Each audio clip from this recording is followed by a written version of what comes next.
wapenzi wa msikilizaji na watazamaji wa channel yetu ya Shile TV, na hivyo tunawaalika katika masaa ya jioni na ya usiku wa leo kwa ajili ya somo la masaa mazuri haya ambalo litawabariki kila mmoja atakayetazama na kusikiliza video yetu ya jioni ya leo na somo letu la jioni ya leo.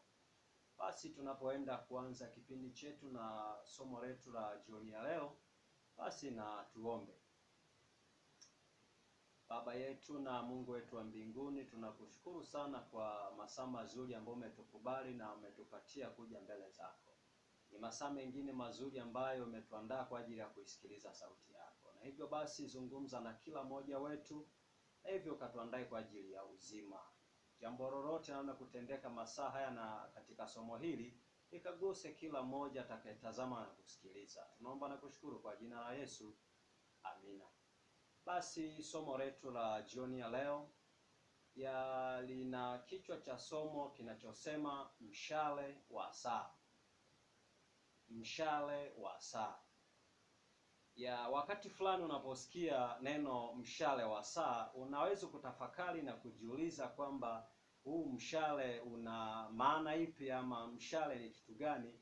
Mshale ni mshale tu kama mshale wanaotumia wawindaji, lakini basi hapa tunatumia neno mshale tukihusianisha na kama saa, chombo ambacho kinatupatia muda tambua sekunde na dakika na hata kutimia kwa saa na kuhesabika hili misali imeisha lina dakika 59. Na hivyo basi mshale wa saa huu unatuelekeza kwa wasaa mzuri katika jioni ya leo ya kwamba ni mshale wa saa. Mshale wa saa vipi basi? Mshale wakati fulani, ndivyo nilivyosema, kwamba unatuelekeza kugundua ni sekunde ngapi, mshale wa sekunde, mshale wa dakika, mshale wa kukamilisha saa. Na hivyo tukitazama katika swala la mshale na tukitazama katika swala la muda, na somo letu linaenda kujengwa moja kwa moja katika kitabu cha Wagalatia sura ya 4 na aya ya 4. Wagalatia sura ya 4 na mstari wa 4. Wagalatia sura ya 4 na fungu la 4. Na hivyo basi kwa Biblia ya Kiswahili inataja na kusema ya kwamba Wagalatia hiyo sura ya 4 na mstari wa 4 anasema, lakini ulipowadia utimilifu wa wakati, Mungu alimtuma mwanawe ambaye amezaliwa na mwanamke, amezaliwa chini ya sheria. Lakini pia kabla ya kusoma na kuelezea, Wagalatia ni kitabu chenye sura 6 na mafungu 149 na ni miongoni mwa nyaraka za Paulo. Lakini pia Paulo anaandika waraka huu baada ya safari yake ya kwanza ya utume na kuanzisha makanisa sehemu ya kusini mkoani Galatia, na sehemu hiyo kwa sasa inaitwa Uturuki. Lakini pia tunapojifunza swala la mshale wa saa na kugundua katika kitabu cha Wagalatia ya kwamba ni kitabu chenye sura 6 na chenye aya 149. Lakini pia ukisoma kama ambavyo nimesema ya kwamba, lakini ulipowadia utimilifu wa wakati, Mungu alimtuma mwanawe ambaye amezaliwa na mwanamke, amezaliwa chini ya sheria.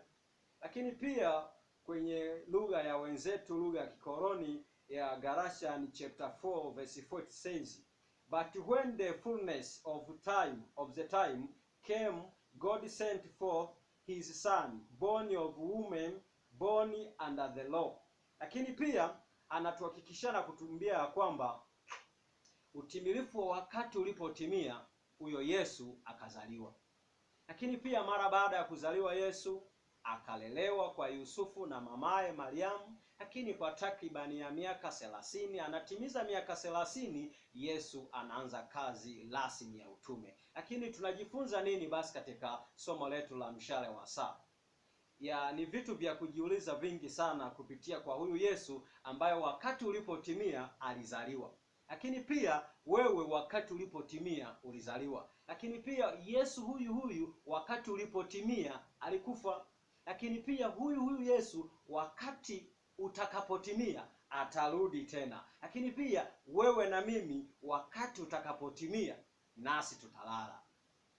Swali la kujiuliza, na swali ambalo wengi wanatafakari na kushindwa kupata majibu. Huyu Yesu atakuja kwa namna gani? Biblia iko wazi. Lakini huyu Yesu atanikuta ni wapi, kabrini ama ni hai? Ni mapenzi yake Mungu ya kwamba wewe utakutwa wapi na mimi nitakutwa wapi. Mshale wa saa, swala ambalo nimetamani Mungu wetu wa mbinguni na jioni ya leo tuwasiliane kupitia neno la Mungu ambalo linatupeleka moja kwa moja katika Wagalatia sura ya 4 na aya ya 4, ya kwamba Yesu wakati ulipotimia akazaliwa, na Yesu huyo huyo wakati ulipotimia akafanya injili, akahubiri huku na kule, akawaponya wengi, wakafarijika, wengi wakapata faraja, wengi akawafuta machozi, wengi akawafanya wafurahi, wengi akawavuta kuja kwake, maana wanakoenda wanapata msaada wa uponyaji, wanapata msaada wa kupewa chakula, wanapata msaada wa kujengwa na kukuzwa kiroho na kimwili. Huyu Yesu wakati ulipotimia akapaa, akaondoka kwenda mbinguni. Na huyu Yesu wakati utakapotimia atarudi. Anarudi akikukuta wapi, nami atanikuta wapi. Na jioni ya leo na masaa mazuri ya kwamba wakati fulani, mama fulani ulipotimia, wakati alizaa, akapata mtoto, akajifungua, na hivyo akafurahi. Na hivyo ndivyo ambavyo inatufanya sisi, mimi na wewe, tupate furaha, na wakati fulani tupitie nyakati zenye majonzi. Lakini pia hayo mambo yasikufanye yakakupatia taharuki ya kushindwa kujua ya kwamba kuna Mungu ambaye yuko nyuma yako. Lakini pia kama unapitia changamoto ambazo wakati fulani zinakukatisha wenda tamaa, lakini pia amini ya kwamba kuna Mungu yuko nyuma yako anayeweza kukusukuma kutoka katika sehemu inayokufanya uvuje damu, inayokufanya ukose chakula, inayokufanya watu wakutenge, inayokufanya wengine wakuchukie kwa namna fulani tu ambazo wakati mwingine mtu anaweza akachukiwa hata kama anafanya mambo mazuri. Lakini jioni ya leo nakutia moyo ya kwamba mshale wa saa utakapotimia, ndugu, jamaa na marafiki watakuona wewe ni wa thamani. Lakini pia mshale wa saa utakapotimia, utacheka na utafurahi, maana umekipata kila ambacho ulikuwa unakisumbukia ama kila ambacho ulikuwa unakikusudia, kwa sababu tu Mungu amekupatia fursa ya kukiweka mikononi mwako, ama kukupatia wasaa mzuri kwa sababu tu ya mshale wa saa ulipotimia. Na hivyo jioni ya leo, jambo la kwanza ambalo natamani tujifunze ni kwamba utakapotimia mshale wa saa utafurahi maishani mwako. Kiukweli swala la kufurahi wengi huwa wanapitia na kushindwa kuelewa. Wakati fulani wendo unenisikiliza na kutazama video hii ya kwamba utafurahi lini, na wakati tangu kuzaliwa kwako unapitia mihangaiko, na wakati fulani wenda umeitwa majina fulani kama shida, mashaka, tabu, lakini hayo yote asikufanye ukashindwa kuelewa ya kwamba kuna wakati ambao utafika sehemu na kufurahi. Na hivyo jioni ya leo nakutia moyo na kukualika katika utazamaji na kusikiliza video ya kwamba nakutia moyo. Jambo la kwanza ni kwamba mshale wa saa utakapotimia utafurahi maishani mwako. Jambo la pili, wewe uliyekataliwa, saa ikitimia utafurahi. Lakini watu wengi wakati fulani wanakataliwa, wenda na wenzi wao, wenda na waume zao, wenda na wake zao, wenda na marafiki zao, wenda kazini amefukuzwa, wenda kuna vitu fulani jamii wenda imemkataa kwa sababu 1, 2, 3 ambazo ziko nyuma ya pazia bila hata kuzitaja mbele zako. Lakini kuna wakati mwanadamu anapopitia maumivu, lakini Mungu yuko nyuma yake akimsaidia na kumtia moyo, kama ambavyo nimeeleza kwamba mshale wa saa ulipotimia Yesu alizaliwa, naye pia alipitia mihangaiko ya kuja kukufia na kunifia mimi na kupata ukombozi kupitia Yesu Kristo. Lakini jioni ya leo nakutia moyo ya kwamba hata kama wamekukataa jana, hata kama umekataliwa asubuhi, hata kama utakataliwa kesho, lakini kuna saa ya mshale utakapotimia utafurahi.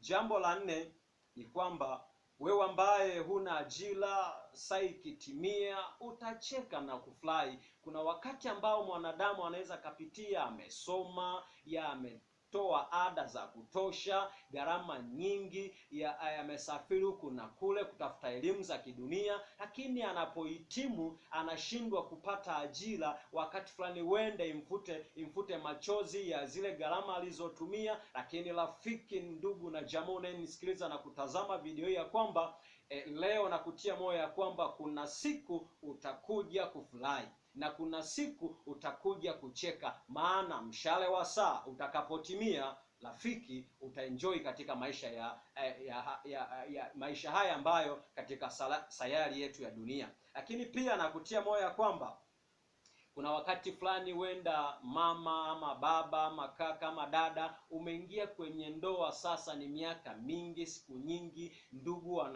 wanakubeza kwamba huyu hana kizazi, huyu hawezi kupata mtoto, na huyu basi amekuwa na umri fulani. Lakini nakutia moyo jioni ya leo na masaa mazuri haya kwamba siku itakapotimia, mshale wa saa utakapotimia, rafiki, utaenjoy katika maisha, maana utabeba mwanao anaitwa kwa jina lako. Lakini pia nakutia moyo ya kwamba mengi mwanadamu lazima tupitie, lakini hayo ambayo tunayapitia yasikukatishe tamaa. Nimekutia moyo ya kwamba na kukwambia kwamba somo letu la jioni ya leo linasema mshale wa saa.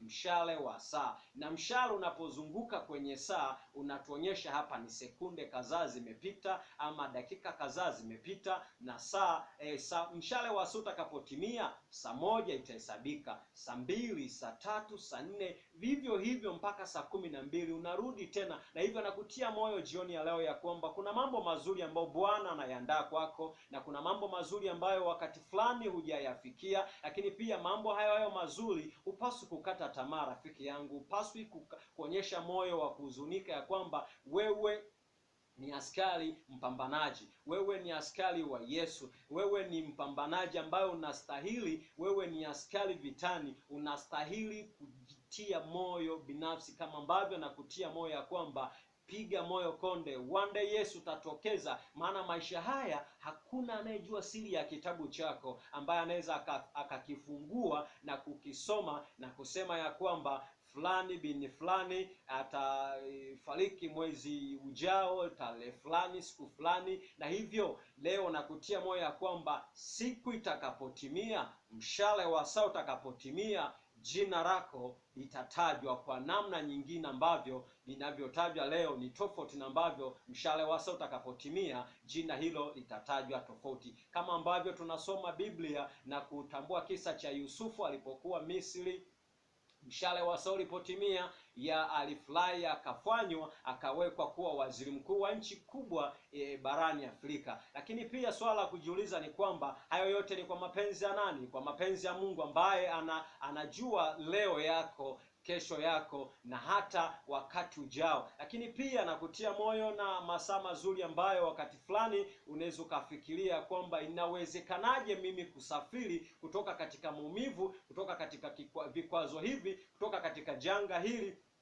ya kwamba sina ajira, wenda sina chakula, na sijui, na wenda hujui asubuhi kutakuchaje, kesho yako ikoje. Yupo Mungu aliyeruhusu wewe kuwepo kwenye dunia hii. Na hivyo nakutia moyo jioni ya leo ya kwamba mshale wa saa utakapotimia, utafurahi katika maisha haya, maana muumbaji wako bado yu hai na bado anaongoza maisha yako. Na kitu kingine ambacho nakutia moyo na mtazamaji na mshiriki na msafiri mwenzangu katika video na somo letu la jioni ya leo la mshale wa saa, ni kwamba mtegemee Mungu sana katika maisha haya. Maanake kuna vitu ambavyo wenda vinafanyika nje yako ambavyo huvioni, lakini Mungu huyu anaviepusha na kuvizuia visikufanye chochote. Lakini nakutia moyo ya kwamba maisha unaoyaishi Mungu anayatazama katika ladha yake ambayo ikiganjani mwake. Na hivyo nakutia moyo jioni ya leo ya kwamba piga moyo konde, maisha yako anayejua Kristo ambaye alikufia msalabani, na hivyo mtegemee yeye, na hivyo mtegemee Mungu wako wa mbinguni. Na hivyo sote kwa ujumla tukimtegemea Mungu tutaishi katika maisha, hata kama wametutenga, wanatusemaje, hawatupendi, lakini pia wanatuchukia, lakini wakati fulani hawatusaidii pindi tunapopata shida, lakini yupo Mungu wa mbinguni awezaye kutupatia vitu vyote tunavyovihitaji, kwa sababu yeye ni kiongozi na ni muumbaji na ni baba yetu anayefanya kila kitu maishani mwetu. Na hivyo tunapoenda kuhitimisha somo letu la jioni ya leo, ya bila shaka na kualika tena kwa kipindi kingine. Ikiwezekana unaweza ukatutafuta kwa namba za simu, maybe Voda 0764343255, 0764343255. Lakini pia kuna Halotel 0612673255. Na tunapoenda kuhitimisha somo letu la jioni ya leo, na kualika wewe ambao unaisikiliza na kutazama, tunaweza kuomba, maana tukiomba Mungu wetu anayeweza kufanya chochote kupitia maombi haya, hata kama uko mbali kiasi gani, Mungu anaweza kugusa na kukufanya ukawa mtu wa tofauti, na katika maisha haya ukawasimulia na wengine, na hata badiliko la maisha yako likaanza kufanyika hivi punde. Mungu wetu wa mbinguni anaweza kufanya vitu ambavyo wakati fulani akili zetu hazifikirii, lakini nakutia moyo tunapoenda kuomba. Omba pamoja nami. Tuombe. Mtakatifu Mungu wetu wa mbinguni, asante kwa rehema zako na fadhili zako. Asante kwa neema na baraka zako. Asante kwa kutukutanisha katika somo la jioni ya leo. Na hivyo wema wako, upendo wako, huruma zako, mkono wako usiopungua ukaguse kila mmoja atakayetazama na kusikiliza video hii. Neema yako yatosha ikawafunike watoto wako wote watakaotazama na kusikiliza pia. Sote kwa ujumla tunajinyenyekeza miguuni mwako tukiomba faraja hiyo, mshale wa saa ukatimie kwetu. Mabadiliko yakaanze sasa. Tusamee uovu, makosa na dhambi tulizokutenda. Kiukweli hatuna Mungu mwingine astahilie sifa na kuabudiwa leo na hata milele. Tunaomba na kushukuru kwa jina la Yesu. Amen. Barikiwa unapoendelea kutufuatilia na kututazama pia. Asante.